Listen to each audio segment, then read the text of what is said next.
Assalamualaikum warahmatullahi wabarakatuh.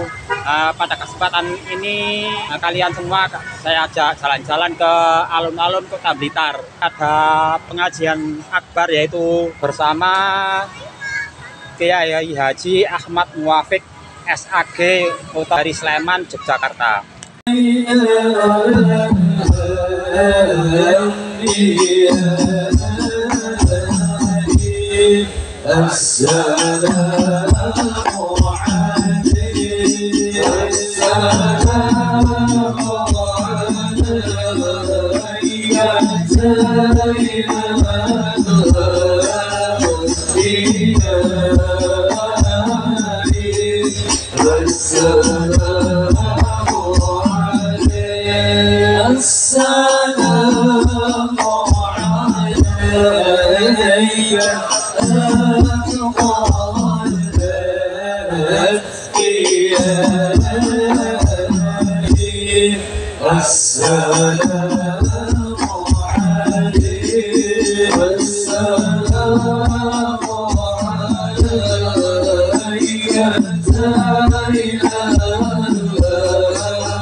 السلام عليك سيد الأنبياء، السلام عليك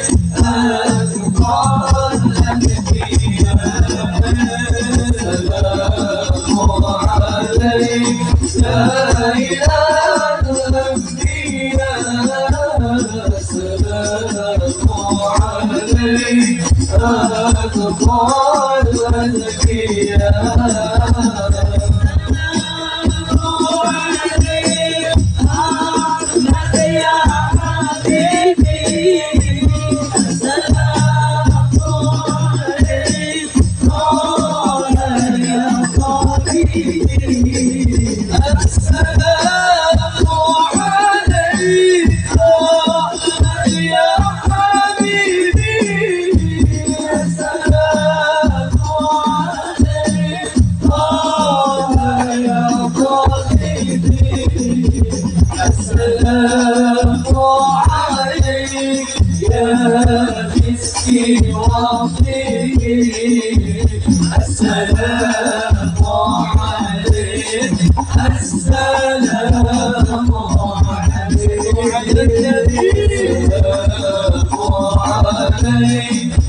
السلام عليك سيد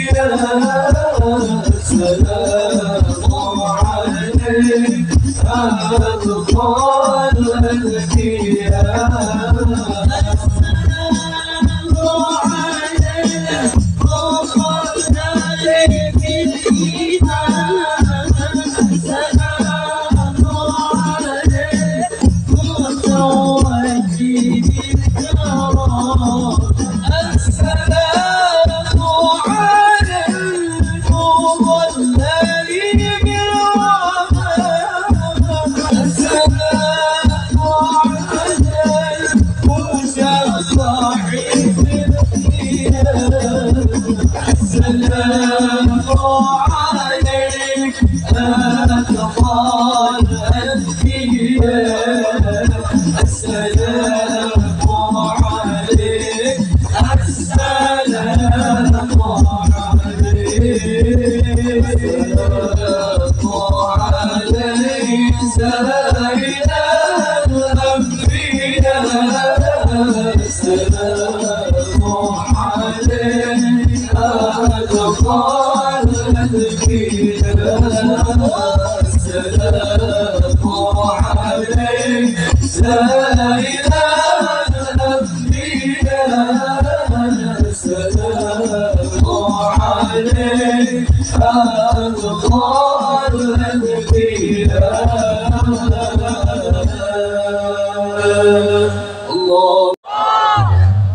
kuncinya harus sabar. Insya Allah mungkin sampun disiapkan.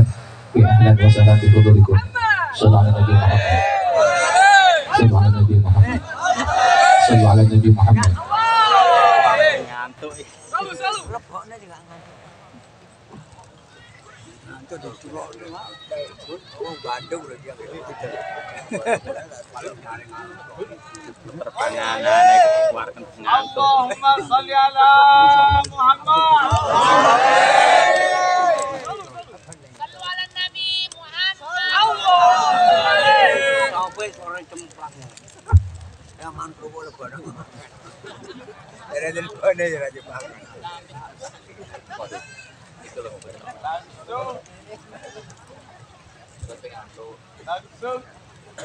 Alhamdulillahirabbil alamin. Kami ucapkan ahlan wa sahlan bi hudurikum guru kita Ki Haji Ahmad Muwafiq dari Yogyakarta, Jawa Tengah yang telah hadir bersama kita.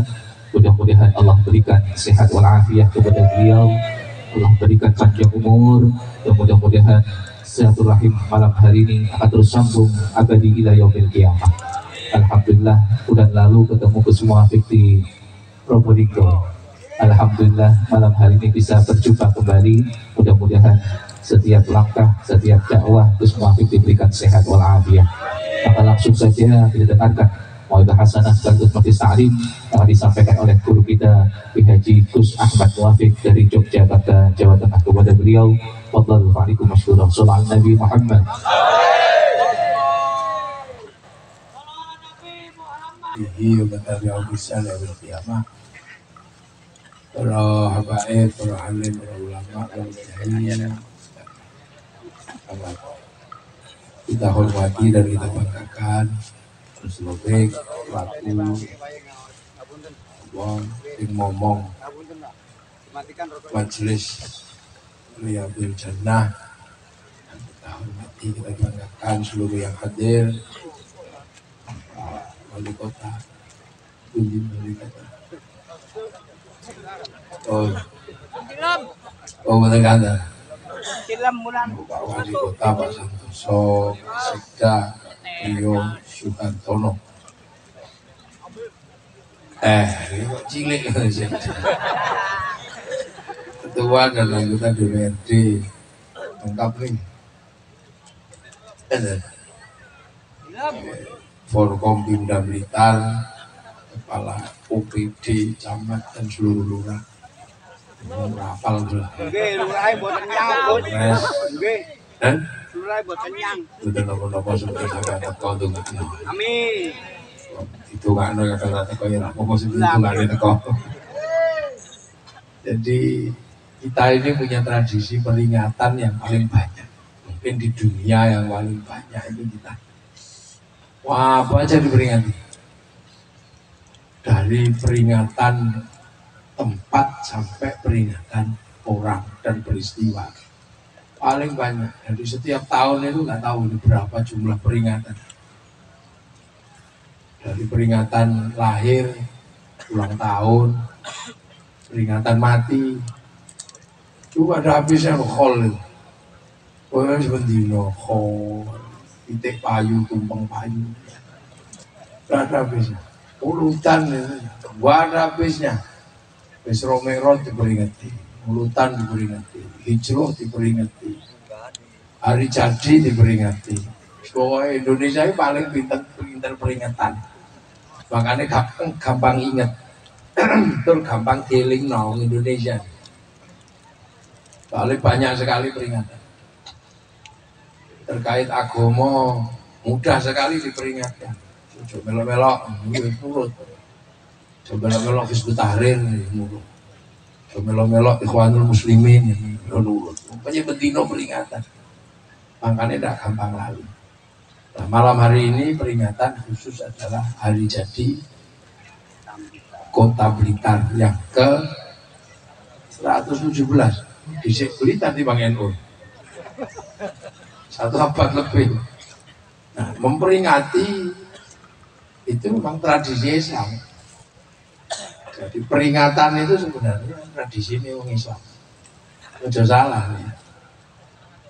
Bahkan Islam itu bukan cuma peristiwanya diceritakan. Bahkan tempatnya diabadikan. Kita ini punya tradisi, bahkan ajaran agama mengabadikan tempat bersejarah. Bahkan dihukumi wajib. Itu Islam. Yang setiap hari kita menghadap, wajib, tidak boleh nengok kemana-mana. Namanya fawali wajhaka syatrul masjidil haram. Itu tengok sampai orang sing ngukur, belok penceng dikit itu kan ini gak sah. Saking pentingnya mengarahkan kita ke titik di mana ada satu tempat namanya Masjidil Haram. Nah di situ ada apa? Ada Ka'bah. Ka'bah itu titik pertama yang disiapkan oleh Allah. Budi alinnas. Jadi Mekah itu ada titik pertama sejarah penyembahan manusia kepada Allah di muka bumi. Itu tidak boleh dilupakan orang. Bahkan disebut inna awwala baiti wudi'a lin-nasi alladzi bi Bakkah mubarakah wa hudal lil alamin. Itu tidak boleh dilupakan. Ya titik itulah manusia menyembah Allah. Tapi pernah hilang, dilupakan. Karena tempat itu pernah hancur, pernah tempat gempa atau apa. Kalau kita lihat Mekah itu kan betapa lempengan-lempengan batu, lapisan-lapisannya kan bekas tumbukan tektonik yang luar biasa. Sampai tanamannya digulung habis. Sampai namanya Madain Soleh itu terlihat bahwa ada rumah masa lalu yang kebalik. Jadi umpaknya itu yang dulu Madain Soleh itu tempatnya Nabi Soleh diajar sama pangeran itu. Nah itu makanya pernah hancur hilang. Sampai manusia ini kehilangan petunjuk, kehilangan petunjuk, kehilangan arah, kepaten obor gitu. Karena kepaten obor akhirnya manusia kehilangan arah sampai ono sing ngaku dadi pangeran dan apa. Nah begitu juga akhirnya Allah mengutus seorang nabi, kamu cari tempat itu, bawa anak, bawa istri, nyari, namanya Nabi Ibrahim, nyari tempat itu. Nah akhirnya ketemu, kalau runtuh berantakan, ditata ulang. Nah, semenjak itu kemudian manusia punya guidance, punya petunjuk. Ketika Nabi Ibrahim berdoa, Rabbana ini askantu min dzurriyyati biwadin ghairi dzi zar'in 'inda baitikal muharram. Rabbana liyuqimus sholata faj'al afidatan minan nasi tahdi ilaihim warzuqhum minat thamarati la'allahum yashkurun. Bahkan tempat berdoanya Nabi Ibrahim itu diabadikan oleh Allah. Telapak kakinya itu nggak boleh dihilangkan. Disebut makom Ibrahim itu Islam. Dan itu diceritakan oleh Allah di dalam Al-Quran. Kemudian Nabi Ismail masih kecil, ya bermain-main sekitaran tempat itu. Untuk orang tidak lupa, itu diabadikan tempat itu, namanya Hijr Ismail.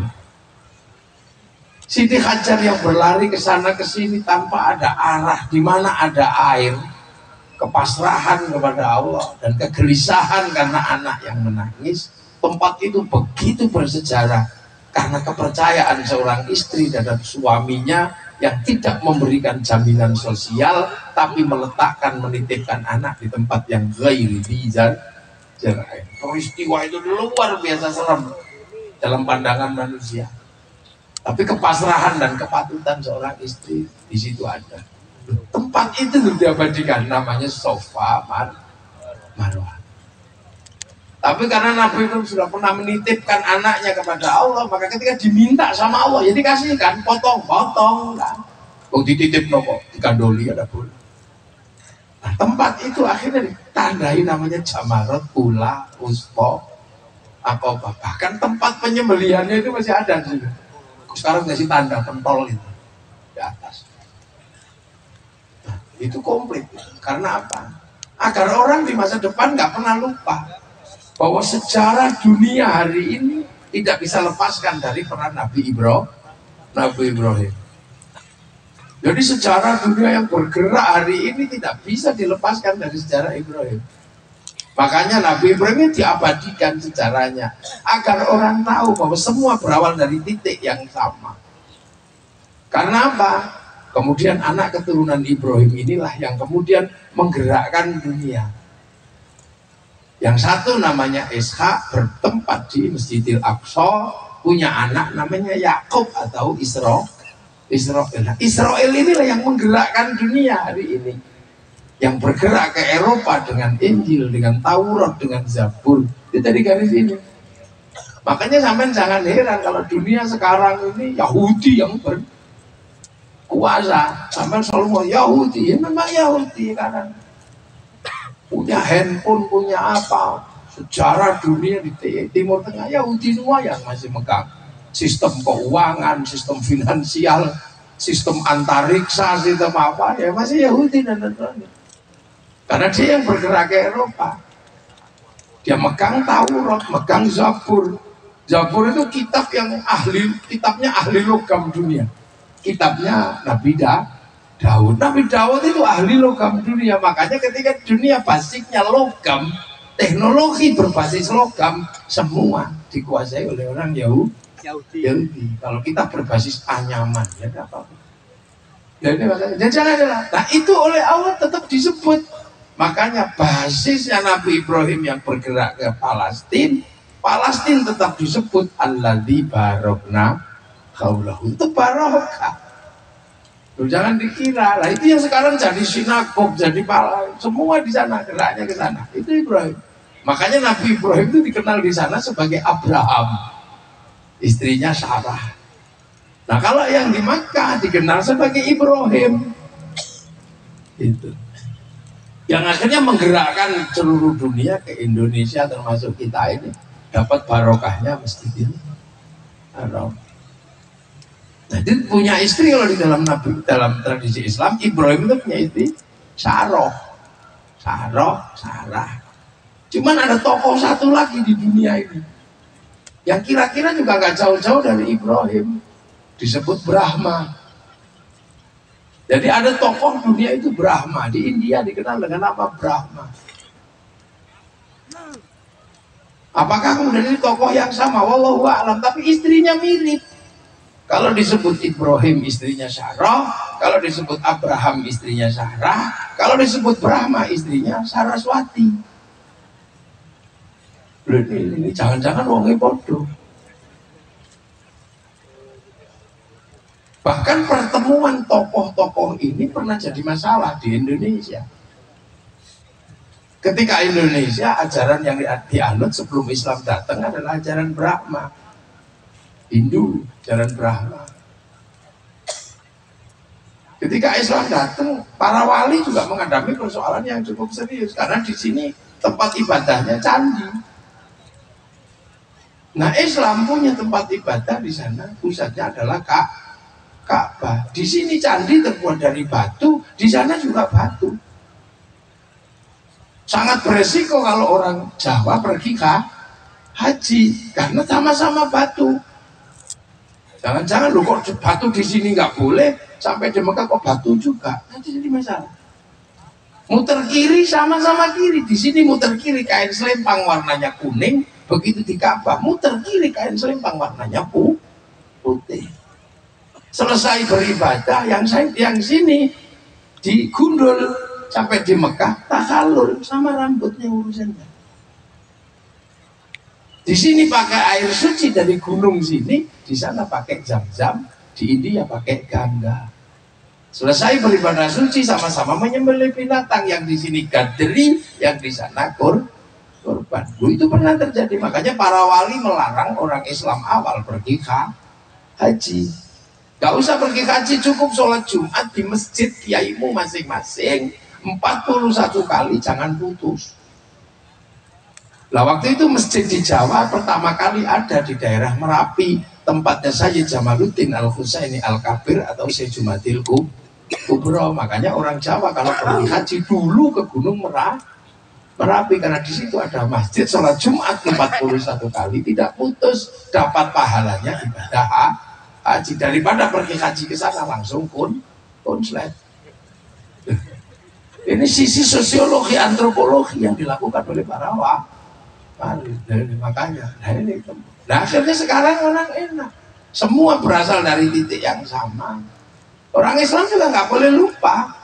Makanya kita ini punya Nabi Muhammad, tapi Nabi Muhammad menggunakan titik pijak sejarahnya Nabi Ibrahim. Maka kita tidak boleh melupakan kama shallaita ala sayyidina Ibrahim. Gak boleh melupakan kama barok ta'ala Sayyidina Ibrahim. Itu Islam. Tidak pernah melupakan jasa dan sejarah para pendahulu. Makanya kita ini kadang dan selalu kokoh. Nah, ketika kita memahami ini, maka hidup itu jadi enak, jadi rileks gitu.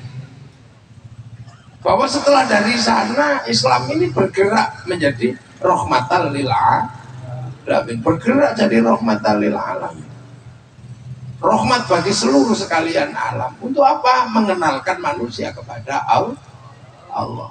Nah, ketika bergerak ke Indonesia, Islam itu ketika bergerak ke sini, di sini sudah ada manusianya. Jadi ketika peradaban Islam datang ke Nusantara, Nusantara sudah ada manusianya, bukan tempat kosong.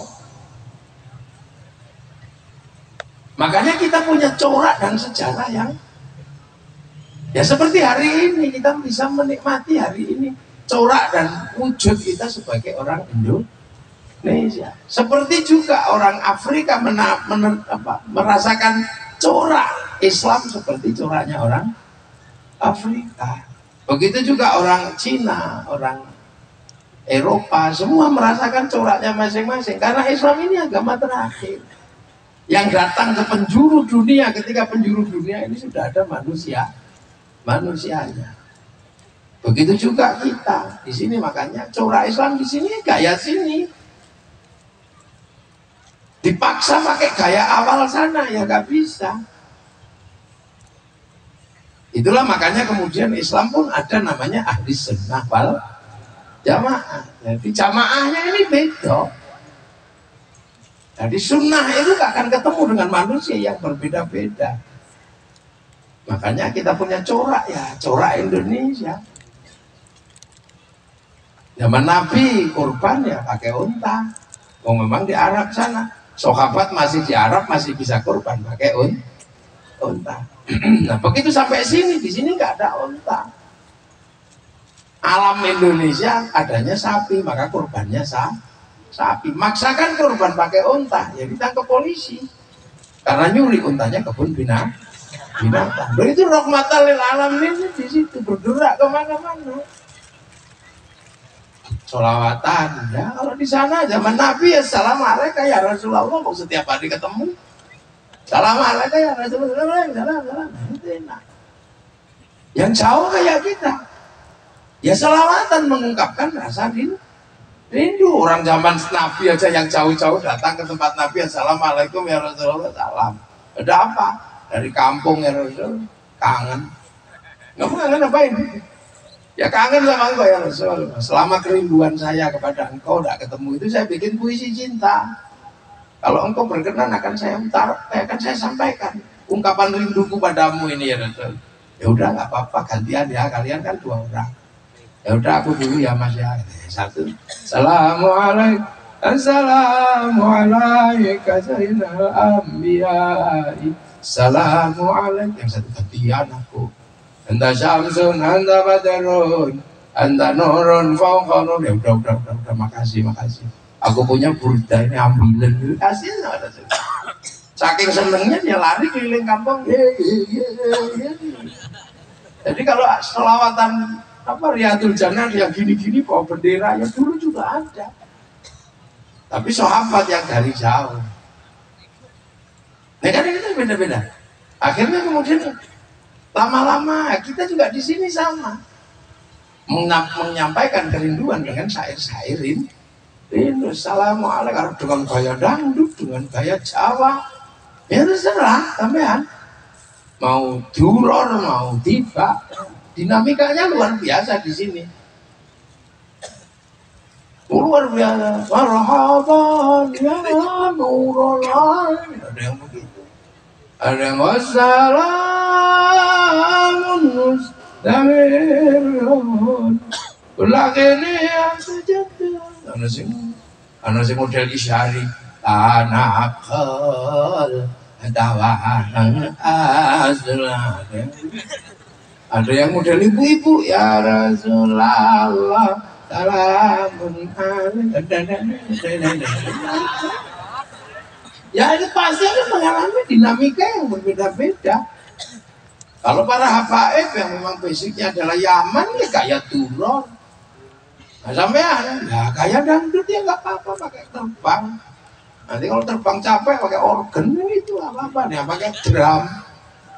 Boleh-boleh aja kata siapa nggak boleh kalau sudah menggunakan alat musik artinya semua musik boleh. Ya, tinggal sampai jangan sampai luto gitu aja.